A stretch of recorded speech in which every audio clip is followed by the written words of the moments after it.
Hello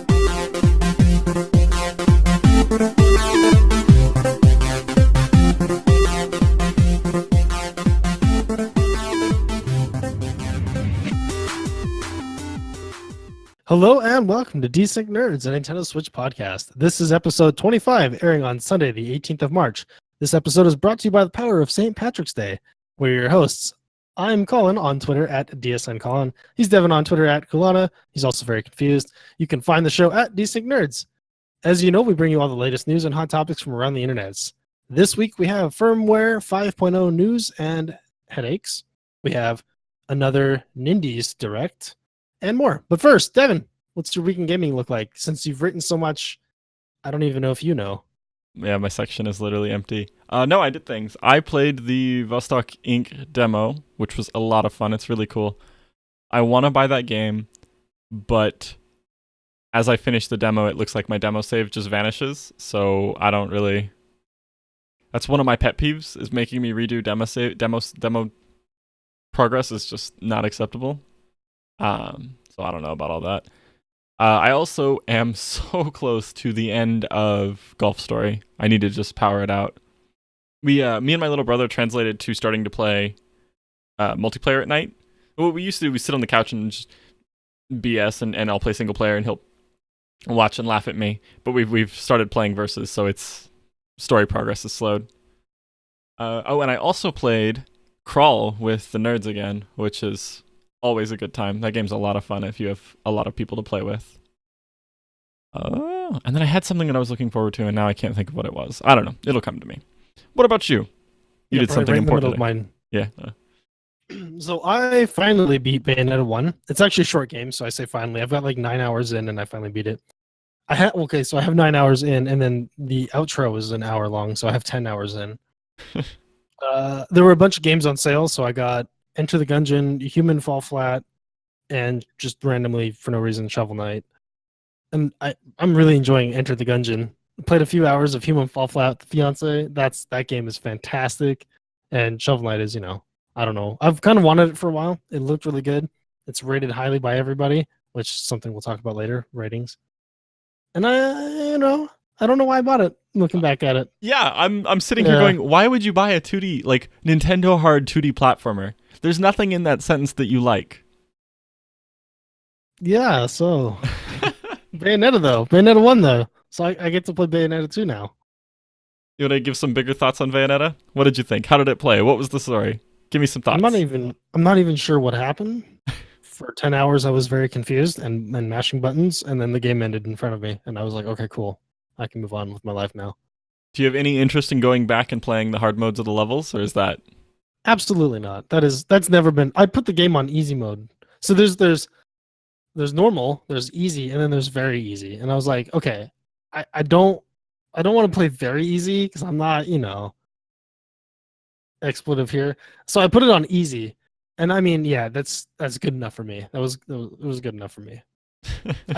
That's seriously I feel like the only real draw for that game is trying to get pure platinums, which is like the highest rank on everything. But why? Why would you do that? Who cares? Why do you care? It's an important challenge, Colin.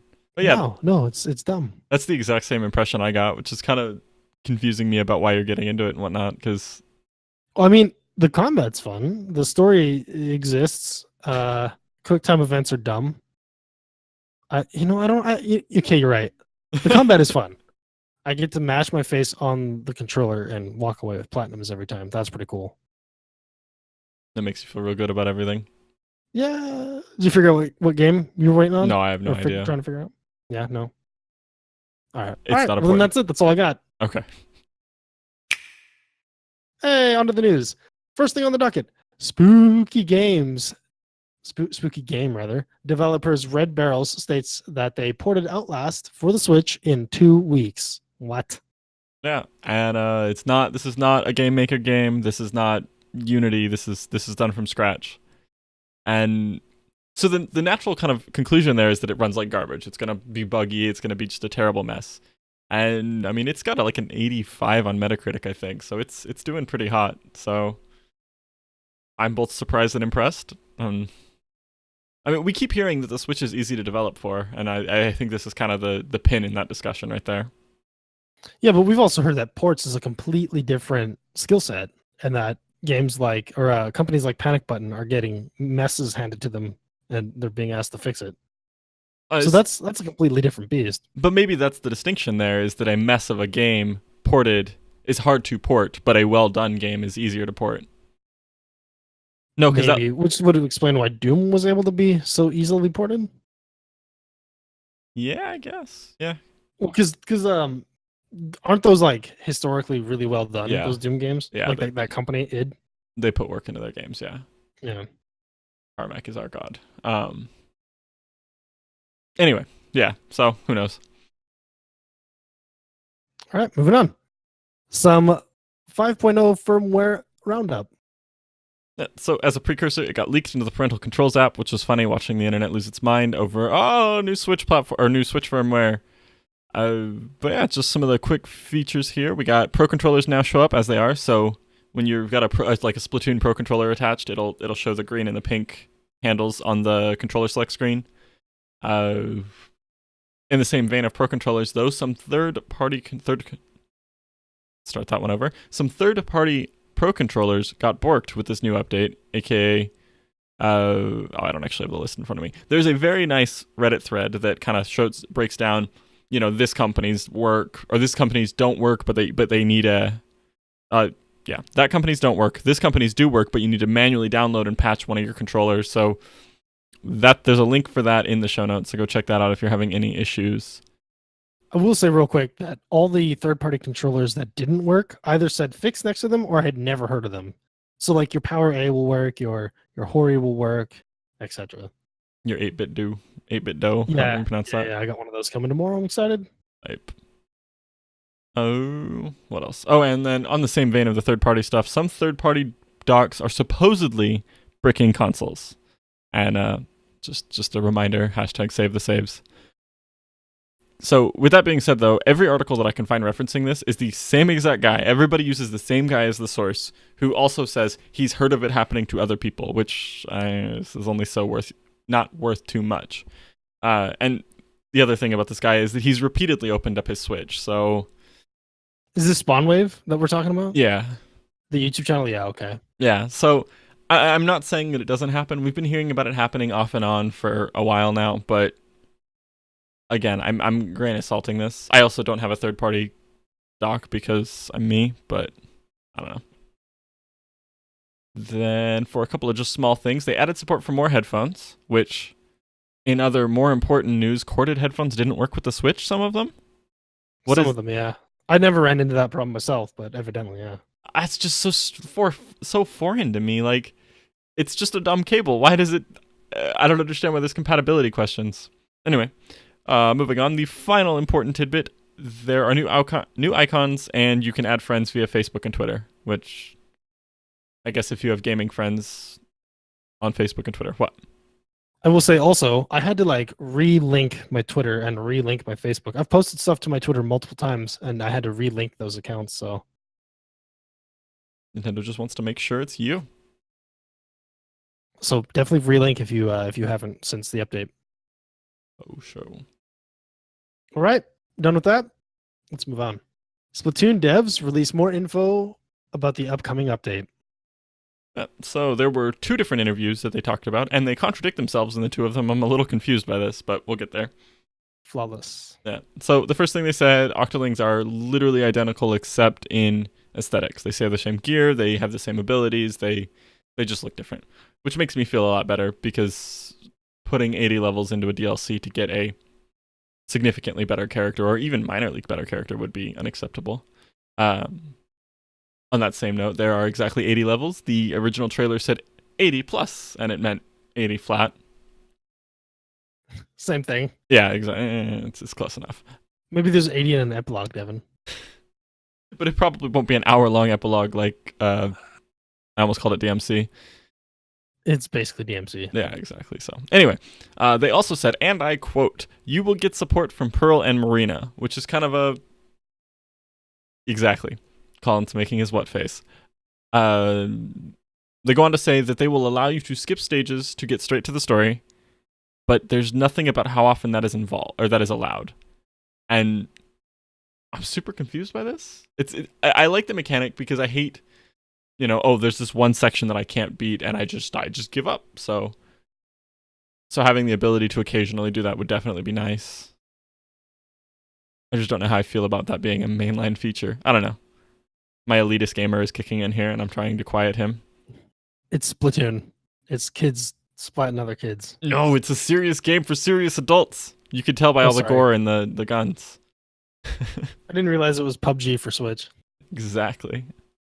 They also broke down the percentages for the various ranks, including the new X rank. So basically, X rank is the top 0.01% or 0.1% in the same way that, like, we see this anytime people start breaking competitive ranks down. There's the very best players are 10 to 100 times better than the next percent of players. Like, it's just wild. So there's a nice big breakdown. Again, there's a link to both of these in the show notes, so if you care, go check those out. And they're also, so with the new X rank, they're putting out a bunch of data about them.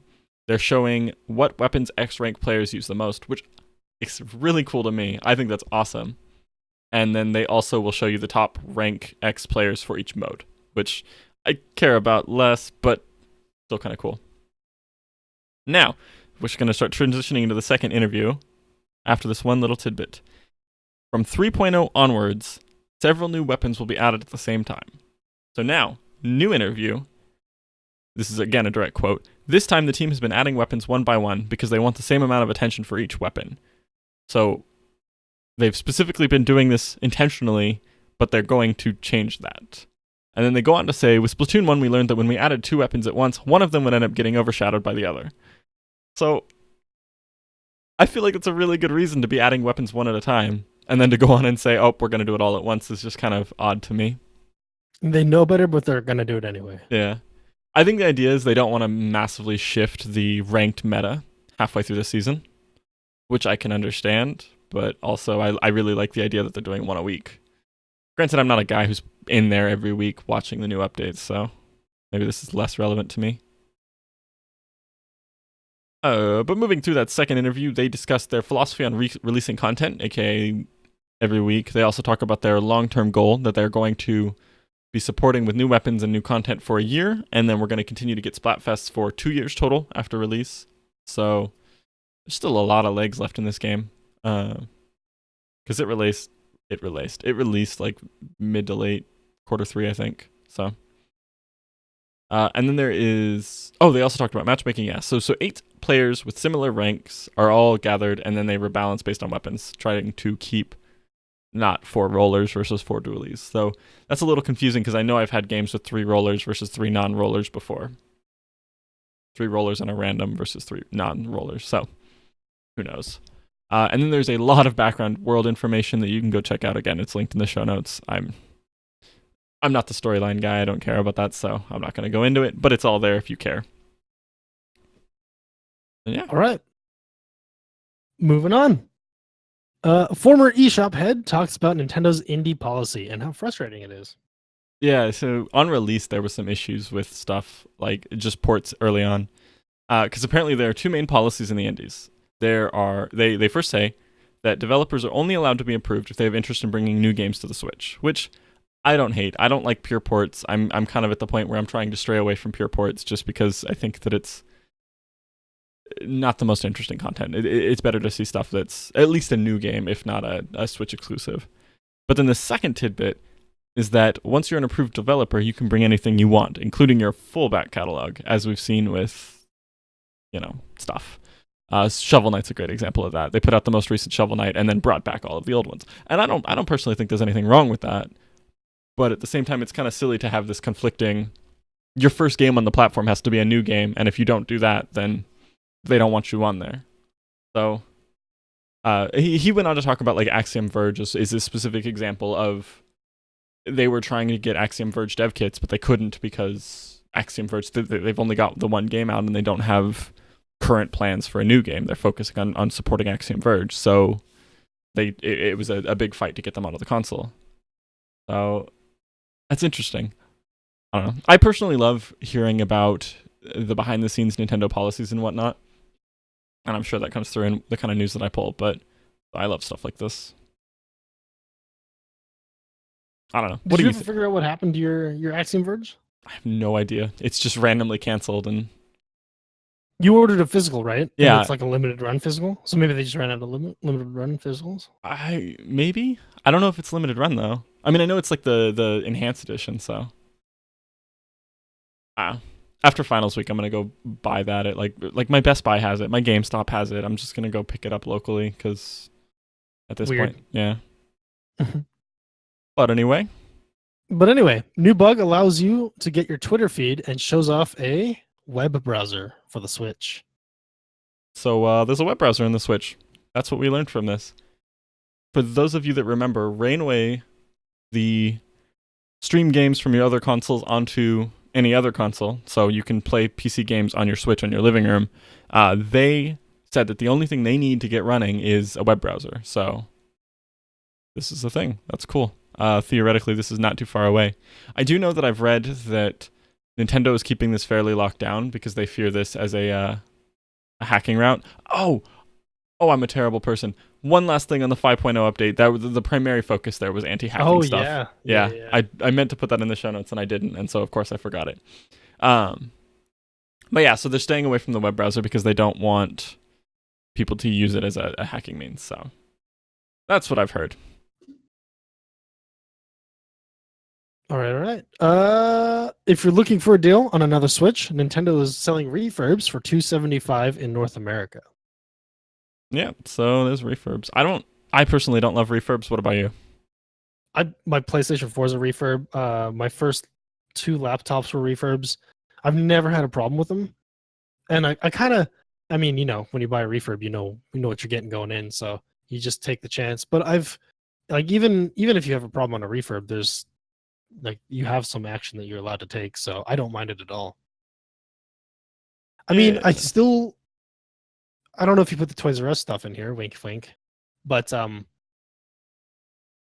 would prefer currently, if you can find it, this next one up on the docket. Toys R Us in the US is closing, which means 10% liquidation sales off Switches. Yeah, thank you for covering there. yeah, you're good. Space. Yeah. So this makes me sad. For people that care, this is not really relevant to us, so I'm gonna keep this brief. The whole thing, this is not Toys R Us can't make money. This is somebody did a hostile takeover, bought their company, and leveraged a bunch of debt against the company. So there's a whole rage campaign going on about American. Is that actually what happened? Yeah, that's actually what happened. They were going under. No, I didn't realize. Oh wow, that's great. Yeah, super shady business stuff going on. So, but again, that's not relevant to us. They have big liquidation deals. I can't find. There's no like online available stocking information that I can find. I do have a friend, Abigail actually, is looking for a Switch, so she's thinking about going to like hit Toys R Us's until she finds this. So yeah, check that out. Maybe call in and ask. That's going to be my suggestion to people if you want one still. Or I mean, just go if it's not too far, because by the time if you call in and then you show up, it could be gone already. True. But I mean, how many Toys R Us's are there? I think there's one in my city, and I live in a fairly large city, so. You live in a tiny city made up of tiny people. There are tons in my city.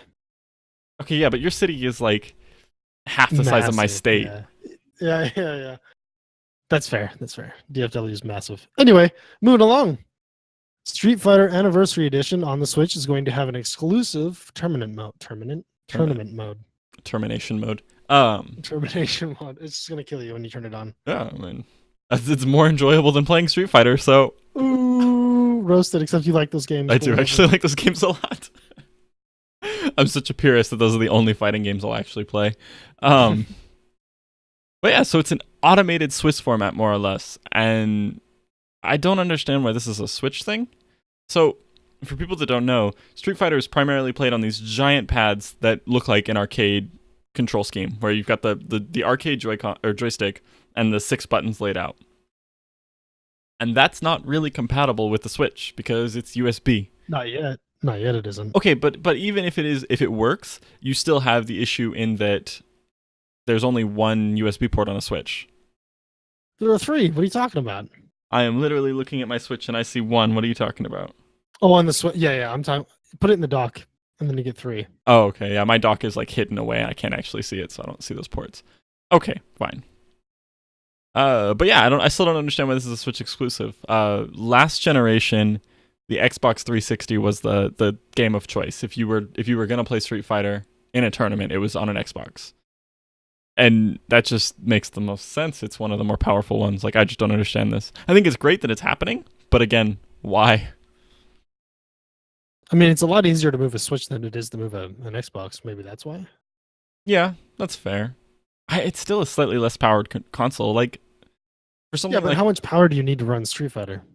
you don't need a lot of power to run Street Fighter, but you do need power to ensure that it never drops below 60 frames. And that is key for a game like that has 1 frame combos required. I mean, a docked Switch would be able to handle that. I mean, yeah, No? maybe. I don't know. I don't know the specifics of the hardware powers. That's not a side of the technology that interests me, so who knows? Surely not me. Anyway, moving on. There's another Direct coming, but this time Nintendo's putting out an Indies showcase Direct on March 20th. Yeah, I mean that's Is it called the Direct or is it called the Showcase? Is there a difference? they literally call it an indies showcase. Oh, okay. But it's basically a Direct. It's a Direct for the hipster games you've probably never heard of, which makes it my jam. So originally they debuted Wargroove on this last year. So I'm super hopeful that we get a Wargroove release date or information or announcement. Please. Exactly. Let's give me that. We're in Q2 now. Come on, let's go. Make it happen. They said 2018 and I'm getting angry in Q2. I mean, they did originally say 2017, so. Oh, did they really? Rip. Yeah. Because we thought it was going to beat Tiny Metal, and then we were like, oh no, they're pushing it way back. But anyway. Yeah, so this is a thing. Did we say time and day? We did say March 20th. Yeah, so that's a thing on the 20th. That's in 2 days. That's pretty sweet. That is the day my finals are over, so I'll get to celebrate, have a drink, and watch the Indie Showcase, and I'm excited for that moment. Only apple juice, though, I'm sure. Yeah, only apple juice. I'm not an adult. Come on. Moving on to non-adult things. A couple new Labo videos have been released. Yep. So there's one from Labo Camp in Japan, and then there's one highlighting. What is that? Highlighting Toy-Con Garage from Nintendo NA. I did not watch these. I don't care. Links are in the show notes. I know some of you do though. So yeah. Hope those are enjoyable. I would actually love to hear what's in these because again, I don't have the interest to watch them, but like I want to know if they're good videos. I want to know if this is stuff that's like getting people more hype for it, you know? You know how you can do that? You can just watch them and read the comments. I mean, but I will never be more hype, so I will never know if it's That's fair. Fight me. Something I'm hyped about, and I don't care if you care. Valkyrie 4 confirmed for Switch this fall. Woot. Did you ever No, this will be my first one, but I'm like I've been watching so many videos on this one and previous ones that I'm like really excited to play this. Mhm. And I will absolutely buy this for Switch. For Switch. Do you still have a PS3? 3. Yeah, I have a 3. I have 2 3s. I'm sure that you could find like a $10 used copy of one of the old ones if you are that interested, but No, I'll wait for the Switch one. Fair enough. I don't have to dig it out from underneath the bed and then hook it up and Fair enough. Okay. So yeah, coming in the fall.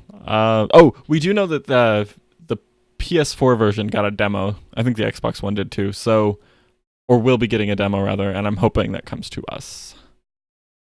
Oh, that's cool. I didn't know that. Yeah. I mean, worst case scenario, I can play it on that and let you know what I think. Yeah. All right, moving along.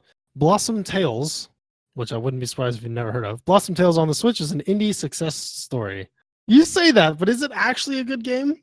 Or is it just benefiting from being on the Switch right now? For our true fans, we've talked about this before. I know we have. Oh, I know okay. we have. I got all hyped for it, and then I got scared off by a 72 review score. Reviews. Yeah. Yeah. It's a common trend, and so this is why I've been wanting to talk about this for a while. Anyway, on to Blossom Tale, because that's what this one's about. In the 3 months that it has been on the Switch, it has sold 20 times what it has sold on the whole lifetime of its Steam time. So that's wild. Just wild. And it's, according to them, literally saved their company. They were going to shut down, but this has been enough revenue to keep them open to make their next game. Which is why I ask, is it actually good, or is it just on the Switch in a time where the Switch is in a semi-drought? Okay, first off, I'm going to take issue with you calling it a drought. I think that there's tentpole releases every month, and between that, yeah, you can run out of stuff to do. What came out last month? The Labo announcement. Are you gonna okay. I was gonna say, you're gonna count Bayonetta for last month? Bayonetta 2, the port from Wii U. I mean, I don't know. I don't. I've seen a lot of this game played, and I don't understand why it's selling 20 times better on Switch. Other than maybe it's just a better platform, or they just don't have anything else to spend their money on right now. But also, it's a nostalgia game on like for the people that played console where it belongs. Yes, yeah, exactly. Yeah. It's okay. I'll concede. I've never actually played it, so I can't actually say for sure. But to me, it doesn't look like it's. I don't know. What I've read is that it's good in the lane that it's in, and if you like that subsection of stuff, then it's an enjoyable game. So take that for what it is. Yes. All right. Well, then let's move on to the Nintendo Handbook. So the Nintendo Handbook is this thing that they put out every year. It's just I'm really confused by what it actually is, because what I see is like art. It's just art and then tidbits about their games and whatnot. And I don't really understand how that ties into, like, when I think of an employee handbook, it's here's our HR rules, here's our PTO policies and whatnot. But Nintendo gets You're thinking like an adult. You need to stop thinking like an adult.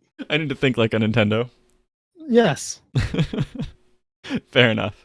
But yeah, so they make these every year and they put them out and they look really cool. There's some screens. We haven't actually seen like a full scan of it, which makes me kind of sad, but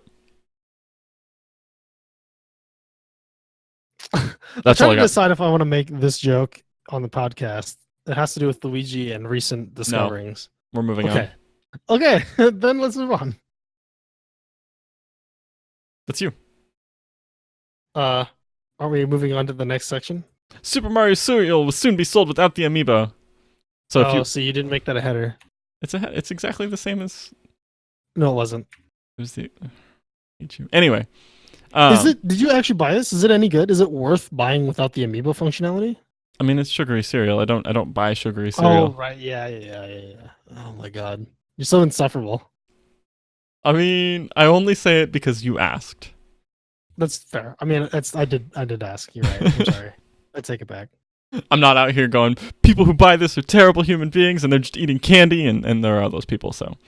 But yeah, so it'll be sold without the amiibo. The amiibo was kind of a joke anyway. I was super disappointed. Like, this had so much potential to be cool, and then it was just... Basically, it did exactly what every other amiibo did in Super Mario Odyssey. And by basically, I mean literally exactly the same thing that every other generic amiibo did. So... That's really sad. It was. It had so much potential. And honestly, it was probably expensive. I can't imagine that those little NFC chips are... Actually, I know exactly how much those NFC chips are. They're like 2 cents or something. It's not that bad. Anyway, that's the thing. So if you want a Mario cereal with the amiibo, go get it now before they run out. I feel like this is going to be another one of those people buy a bunch of them and then sell them on eBay. See, I think that's why they're releasing this, to avoid that, because people bought the amiibo ones thinking the amiibo was going to be worth, more than 2 cents. Yeah.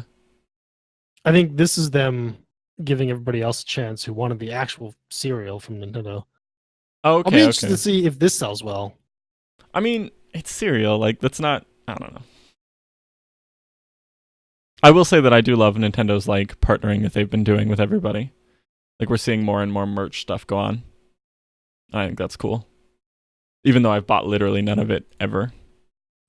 I don't know. I personally find that kind of cringy, so I never would either. Yeah, I know. Weird about kitschy stuff. I really wanted... There were the clothing collabs, and those I really wanted, and I just didn't have the money for at the time, so... But anyway, we've gotten a little off track, so I'm just gonna... Hey, on to game releases. First game, and I totally don't already own this, Kirby Star Allies. Wait, did you buy it or did you not? I'm confused. It's coming tomorrow, yeah. Oh, okay. So just a quick header before we get into the games. I wanted to say, we are looking back So all of these games are all, except for one, which is being weird, I don't know. But all of these games should be already released, and we are looking at stuff that happened in the last 7 days. With that being said, yes, Kirby Star Allies. It is $79.99 CAD, $59.99 USD. Oh my god, those price differentials are so bad.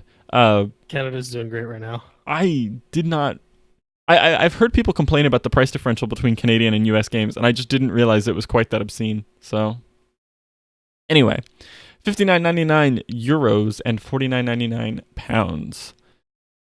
And it's a Kirby game with a demo. If you don't know what this is, go play the demo. Like if you're one of the 5 people that doesn't know what Kirby is, go play the demo.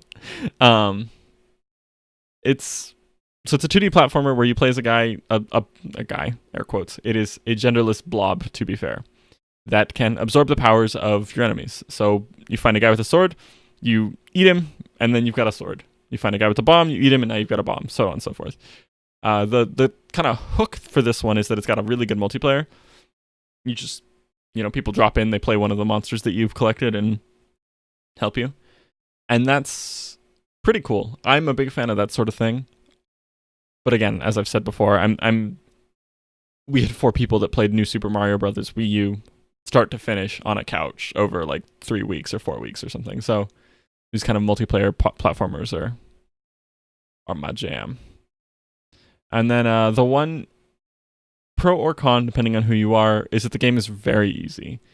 Literally every review that I read talks about this point. The demo kind of exemplifies this point. It's not a game that's meant to be a challenge. It's meant to be more of an experience that you experience. So, I have a quick question about that though. I used to never finish games. I'd play them, but Kirby's were like the games that historically I always finished. Is that like, isn't that just how Kirby has always been? Hasn't Kirby always been super easy? I'm going to venture a guess and say that Kirby games have always been super easy. Like this isn't, you know what you're getting going in.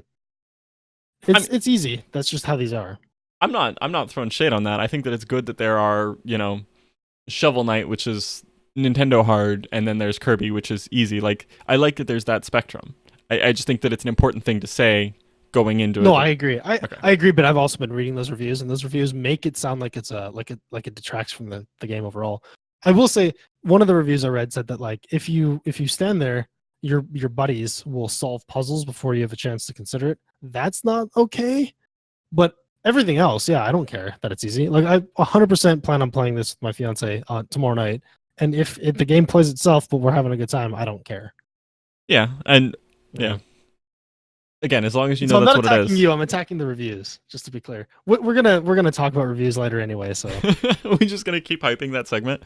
Yeah. Yes. Fair enough.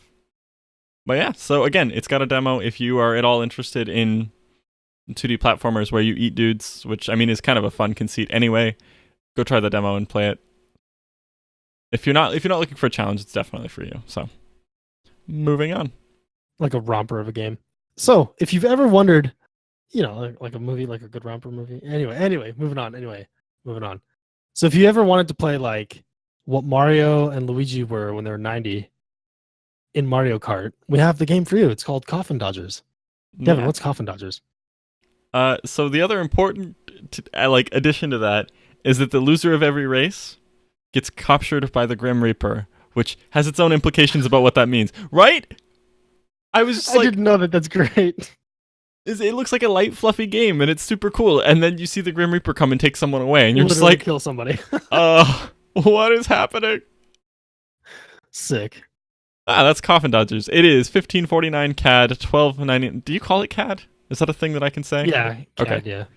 €12.99, £9.99, and then $12.99 USD. Yeah, it's. I mean, that's pretty much it. It's Mario Kart with 90-year-olds, and the Grim Reaper comes and takes somebody away at the end of every race. Like, I just don't know what to say. It's not super content heavy. It's a fairly flawed game in terms of like how it controls and how it plays. But it's an $11 kart game. If you enjoy the Mario Kart formula, but you're kind of tired of the Mario Kart scene, then this is a really good place to go. But yeah, so I've heard the controls are a little wonky. It's really easy to overcorrect or spin out, or like it's just hard to control those and keep them on the path. The content is kind of, there's some repetition in the course design. The story mode is really good, I've heard, but everything else is kind of bland. There's no online multiplayer, so... But again, it's a, sorry, not $11, $13 USD kart racer, so... With that being said, I'm sure there are people that this is for. Absolutely. Anyway, moving on.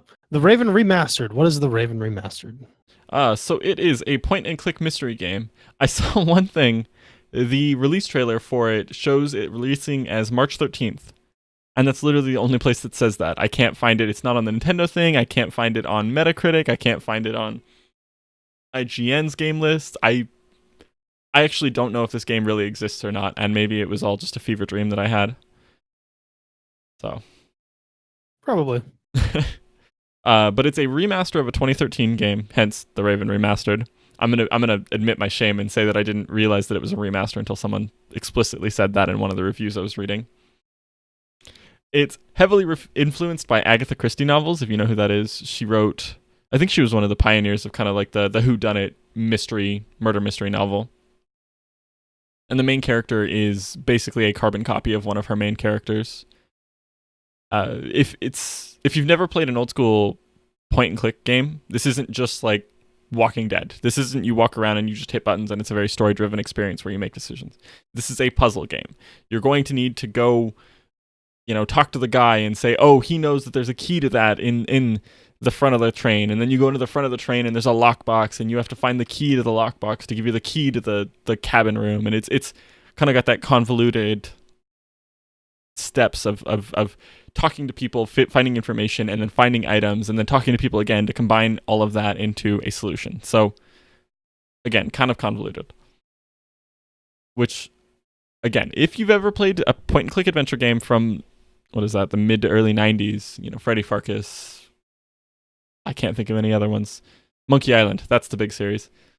If you've never played those kinds of games, then maybe watch some gameplay before you do it. And then the hook for this game is a really cool feature where you have, so there's 3 chapters of the game, and then there's a bunch of different characters that you can play. And when you play through the chapters, the game will lie to you more or less. This person's going to say, oh, I was actually in the bathroom, but that guy was actually in the murder, and he was committing the murder at the time. And so between the 2 games, or between 2 different characters in the same chapter, you'll see that discrepancy. And you'll see, oh, he says he's in the bathroom, but now I can see him in the lunch car or whatever. And so by playing through the same chapter multiple times with different characters, you'll experience those discrepancies. And I think that's a really cool way to tell a whodunit type story. So. Approximately, cool. How little interest do you have in this game, Colin? I was just waiting for you to stop talking so that I knew that you were done. You don't like murder mysteries or point and clicks? I'm 100% ready to move on. I do, just not in this format. That format for me has never been less attractive in my life. In any other, that's not a game. It's a game, absolutely, but to me, that's not a game. That's annoying, is what it is. Fair enough. Yeah, those games are traditionally pretty obtuse. I've heard that this one's a little better on that front, but yeah, they tend to be pretty obtuse. Yeah, we'll go with pretty obtuse. I'll stick with that one. All right, moving along. Oh god, Elnia Kingdom. Yeah, you nailed it. I'm gonna go with Elnia Kingdom. So it is $39.99 CAD, €29.99 euros, £26.99 pounds, and $29.99 USD. Just to start us off, it is a port of a free-to-play phone game, so if any of this sounds exciting to you, but you are feeling not like you have money right now, go try the free-to-play game. I will say that the free-to-play game has nasty microtransactions, and while is doable without spending money, it's obviously going to push you to do that, to spend money at every time. And then again, that being said, this has been ported fairly well, and they've turned it into a proper game and successfully took out those hooks. Disclaimer over. It's basically a life sim with JRPG dungeons. You've got, think Stardew Valley kind of, but with less emphasis on crafting and more emphasis on the relationships. So you talk to people, you gather and build armor and weapons and whatnot and potions. And so the people that you people that you make friends with in the town can then join you in your dungeon crawls, and if they don't join you, then they will just give you passive stat boosts, but based on their friend level. You also get a house that you can then upgrade, which I think that's always a mechanic that turns my crank. So, and if you're really hyped for this game now, let me just deflate you real quick, because everything is fairly shallow. The social events devolve into just stand in front of them and mash A, repeatedly talk to them over and over, and eventually they'll fall in love with you. Crafting is a cool system, but it's not going to solve the game for you. You're not going to be able to craft your way into harder dungeons. You are going to have to, and this is to me the biggest turnoff, grind it out. It is a huge grind fest, and you're just going to be fighting mobs over and over and over. And honestly, to me, I'm reading reviews, I'm watching videos, I'm just like, okay, flawed, but I can take this. Flawed, but I can take this. Flawed, but I can take this. Dungeons turn into a grind fest. Nope, never mind. Not for me. I'm not. That's just. I mean, there is a J right before that RPG. Yeah, and I should have known what I was getting into, but also I was sad. This is such a great kind of concept. Yeah, I love everything about this. I've not seen a good one of these since like Fantasy Life. And even Fantasy Life was more like ARPG focused than anything else. And I want this genre to get the Concerned Ape treatment, where he takes something that is underutilized and really turns it into the full genre that it can be. I want it so bad, and it just doesn't exist. I don't know. I feel like this is kind of your bag, though. What did you think?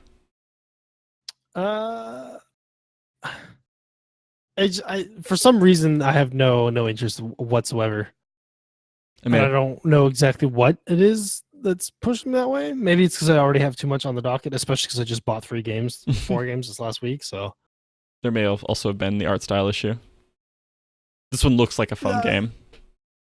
Yeah, I mean, yeah, it didn't look good. No, I'll agree. Yeah, it's definitely not a pretty game. But yeah, with that said, hey, onto the segment, which you've so lovingly crafted for me right here. Yeah, a title for me to read. So I'll just let you intro the segment. Okay, so the idea is review scores. I've kind of been, as we've hinted out throughout the show, I am personally very heavily affected by review scores. I think you are quite a bit as well. Absolutely, yeah. And I'm starting to wonder if that's maybe I'm doing myself a disservice by that. I referenced Blossom Tale is a great example of this. It Metacritic like a 72 or a 73 or something, and that turned me off of it. The Trail Frontier, which I bought a couple weeks ago, I think the week before last, was a really fun game. It's got it's got horrible flaws in that it's super buggy, but it's still at the core a really good game, really fun game. Sorry, I won't say good. I don't think it's actually a good game. It's an important distinction. Yeah, absolutely. So I'm just much less experimental with my games in general. What about you? How's your stance on review scores? Like, I know you said you're heavily affected, but what does that mean to you? Well, I mean, for me, it's more of like I only have so much free time, so if it doesn't get a good score, then I won't spend my money or time on it. So yeah, I think for the number for me is closer to 70. I'm a little bit more forgiving than you are, but at the same time, I absolutely I check. Well, I used to check IGN, but IGN anymore is just like everything's got a 95. So Game Informer is probably the biggest one that I check right now because they've been most consistently in line with my opinions after I play a game that they've reviewed. And so if Game Informer likes it, I'm more likely to buy it. If Game Informer doesn't like it, I basically forget it exists. And I don't necessarily think that's wrong, but I definitely yeah, I mean, I could be missing out on something that I would absolutely thoroughly enjoy. Yeah. And that's my big issue is that I know personally I have niche tastes. I think you have some niche tastes too, no? I wouldn't say so, but maybe. I don't know.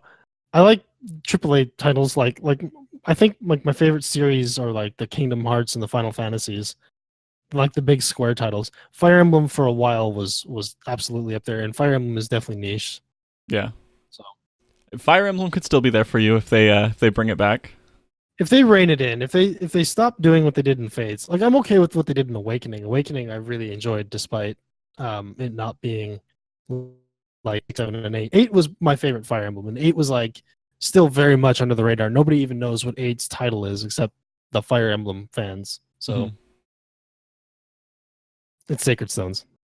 Oh, that one. Yeah, I remember that one. Yeah, I like 8 a lot. That was And even 8 was starting to depart from. Yeah, but anyway, that's a Fire So- Emblem. Never mind. But we should have researched this a little bit. How does that relate to the release scores? Do you know? Do they start to So I think because those were so niche, I didn't care. Mm. Here's another example. Actually, the NHL games. I don't care. Every year, I'll buy the new NHL. I don't care. I just don't care. Those don't get reviewed particularly well, but they're not reviewed particularly poorly either. But that's like there are some exceptions where I know I'm going to enjoy it. It's just the only, in this case, hockey sim. So I'm just going to buy it every year. There's nothing else like Fire Emblem that's like polished to the level of Fire Emblem that comes out every, couple of years on a regular schedule. So that until Fates was also immune, but after Fates, man, I don't know. We'll see. I'll give them one last chance to fix it. I feel like and then I'll look at reviews for that. Are you going to look at reviews though, or are you going to look at gameplay?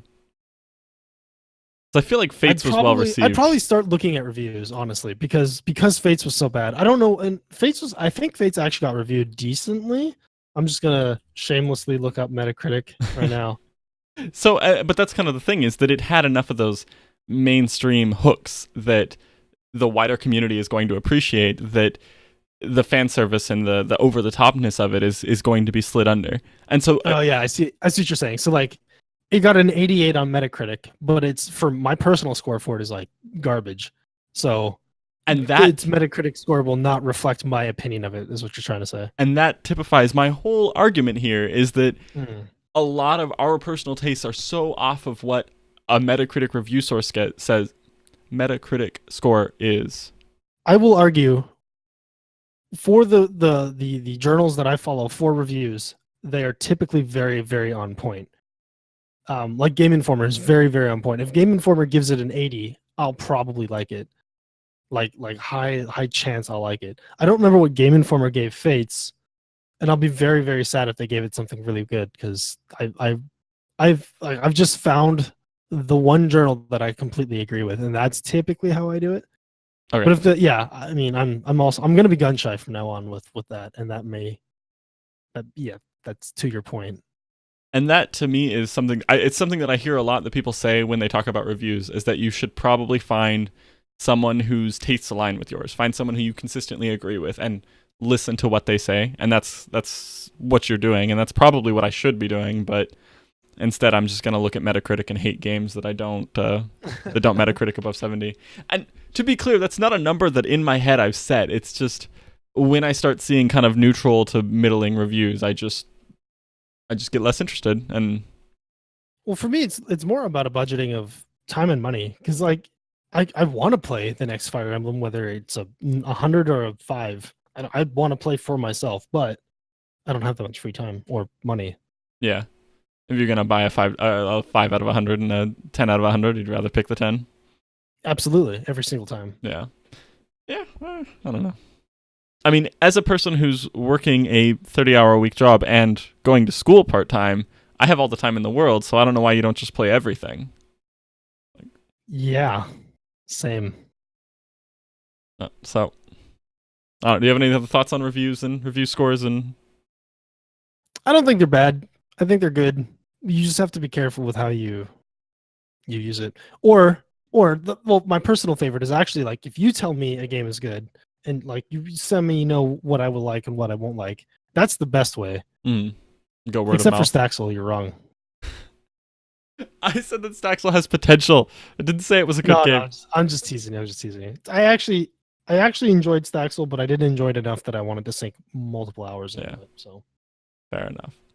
So, and that actually is kind of the final idea that we have on review scores, is focusing on word of mouth, finding a friend or a group of friends and talking to them about it. And I think that that's definitely a good way to do it. Having a friend who you can play the game, and kind of talk to them and, oh, how does this system work? What is this? How does that? That's a really good way to do it. And that brings us to the question of the time period. I love that you don't have the time period down. It's just the time period. Yeah, I still don't actually know what I'm going to do. I mean, it runs until Until it doesn't. Yeah. I figure at most I'll give these a month, and